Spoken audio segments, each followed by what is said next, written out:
أخو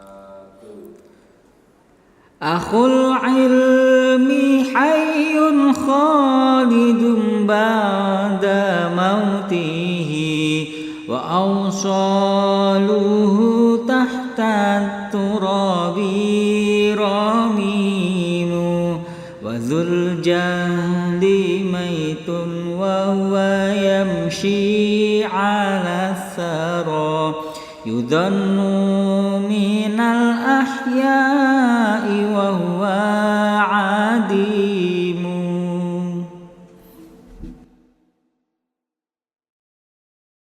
Assalamualaikum warahmatullahi wabarakatuh. Bismillahirrahmanirrahim. Qala al-musannif rahimahullahu ta'ala wa nafa'ana bihi bi ulumihi wa bi barakatihi fid dharaini amin.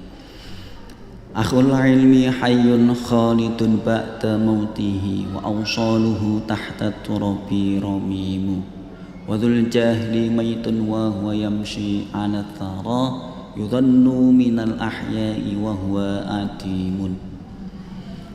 Akhul ilmi utawi wong kang anduweni ilmu. Akhul ilmi utawi ahli ilmi iku hayyun urip sapa akhul ilmi khalidun tur kang langgeng apa hayyun ba'da mautihi ing dalem sause matine akhul ilmi.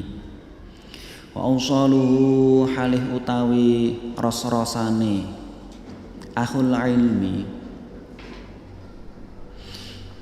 iku ramimun lebur apa ausal tahta turabi ing dalem ngesor-ngesore bumi, tahta turabi ing dalem ngesor-ngesore pasir.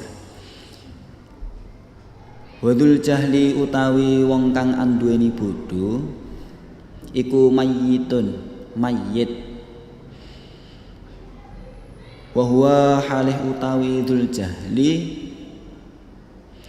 iku yamsi lumaku sapa dzul jahli ana thara ing atase dhuwur bumi yudhannu halih den nyono sapa dzul jahli minal ahya'i bayani pira-pira wong urip wa huwa halih utawi dzul jahli iku adimun ora ana.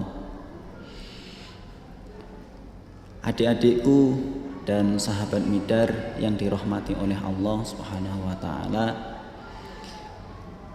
di bait ini ada beberapa pembahasan yang mana penting untuk kita ketahui bahwasannya dalam konteks ta'limul muta'allim, ta'lim wa ta'allum itu ada dua kategori pembagian insan. Ada dua kategori pembagian manusia. Nah, dua kategori itu apa? Yang pertama itu adalah akhul ilmi, orang yang memiliki ilmu. Kemudian pembagian yang kedua adalah dzul jahli, orang yang bodoh. Nah, dari dua pembagian ini keduanya dijelaskan di dalam bait tersebut secara global, bahwa yang pertama akhul ilmi, orang yang memiliki ilmu, dijelaskan bahwasanya hayyun khalidun ba'da mautihi yudhannu minal ahya'i wa huwa atimun. Orang yang memiliki ilmu ini akan hidup khalidun selama-lamanya setelah dia iku meninggal. Ya, dia dikategorikan orang yang hidup selama-lamanya. Selama-lamanya itu jadi mulai dari jasadnya itu dipendam sampai di situ itu datangnya hari kiamat.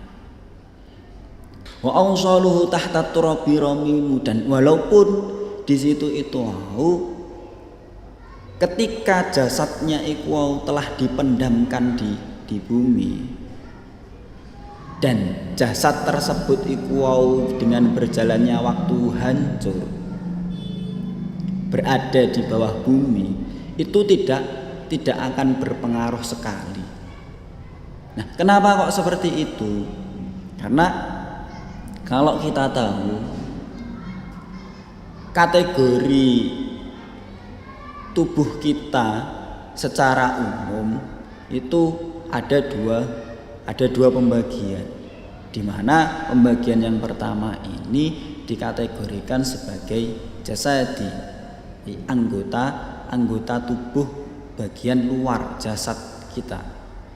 Nah, jasad ini ketika orang yang sudah meninggal kemudian dipendam di bumi, pasti lama-kelamaan tubuh ini akan lenyap dimakan oleh bumi. Kemudian yang kedua itu adalah ruhani, ruh kita. Nah, ruh ini akan hidup selamanya.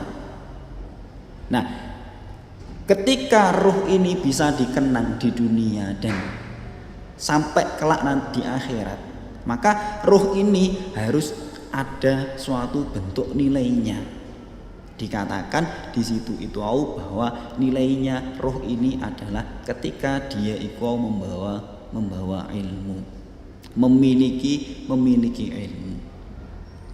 Maka dalam kegiatan kita sehari-hari, dalam kehidupan kita pasti banyak menemui di situ itu orang yang memiliki ilmu, yang setelah dia wafat, dia akan dikenang jasanya, akan dikenang ilmunya.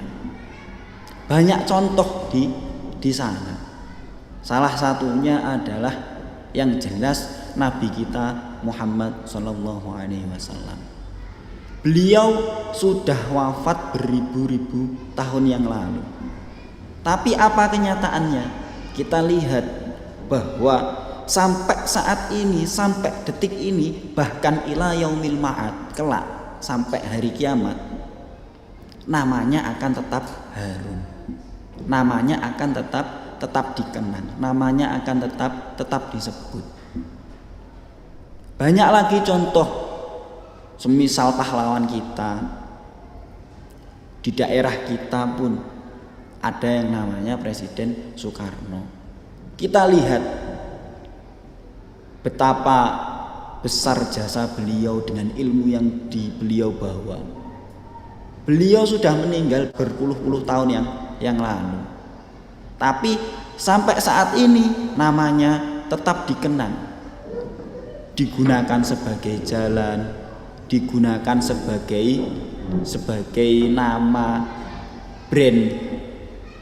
Nah, itu adalah beberapa contoh, salah satu bentuk di mana orang ini akan tetap hidup abadi sampai hari kiamat, walaupun jasadnya itu telah terkubur, tapi akan dikenang selama-lamanya nama dan juga kebaikan-kebaikan yang pernah diukir semasa hidupnya.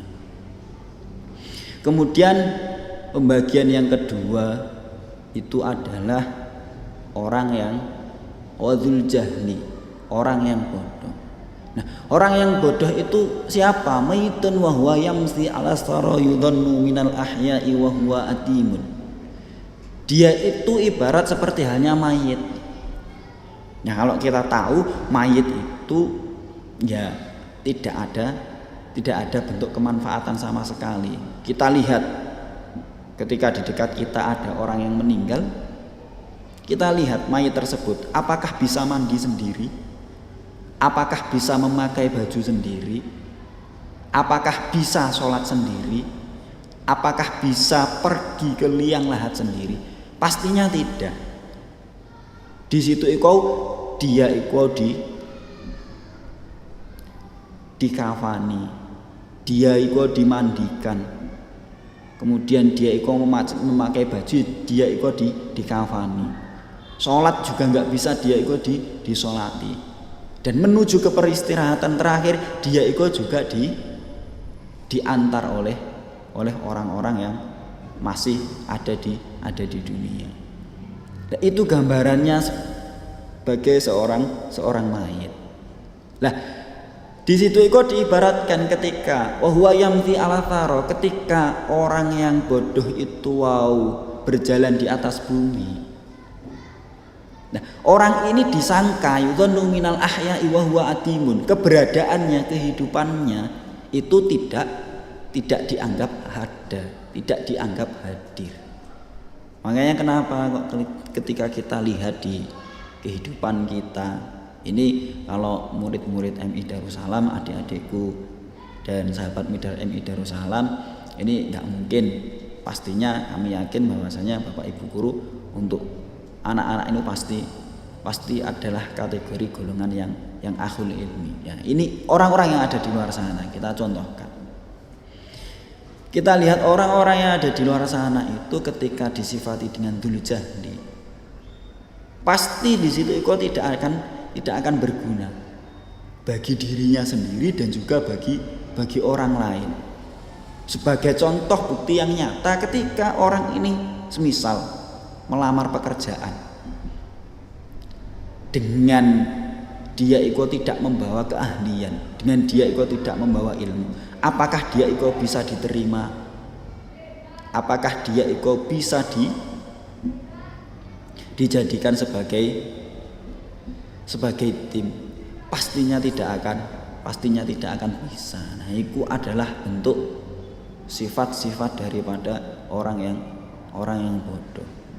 Maka dari kedua hal yang telah disebutkan di dalam bait tersebut, mari kita koreksi diri kita masih masuk kategori yang dzul jahli ataupun sudah ahlul ilmi. Kalau memang kita sudah masuk kategori ahlul ilmi, maka ya istadim, maka ya fastaqim, maka kita pertahankan itu. Kita konsisten dengan ilmu tersebut. Tetap kita belajar. Nah, kalau kita masih dalam status dzul jahli, maka yang jelas kita harus mengupgrade diri kita harus mengangkat diri kita harus introspeksi terhadap diri kita, mengoreksi diri kita agar kita menuju ke taraf orang yang dikatakan ahlul ilmi, orang-orang yang memiliki ilmu. Mungkin cukup sekian dari kami. Semoga memberikan manfaat dan memberikan barokah di momen Ramadan yang tercinta ini. Wa'afu minkum. Wassalamualaikum warahmatullahi wabarakatuh.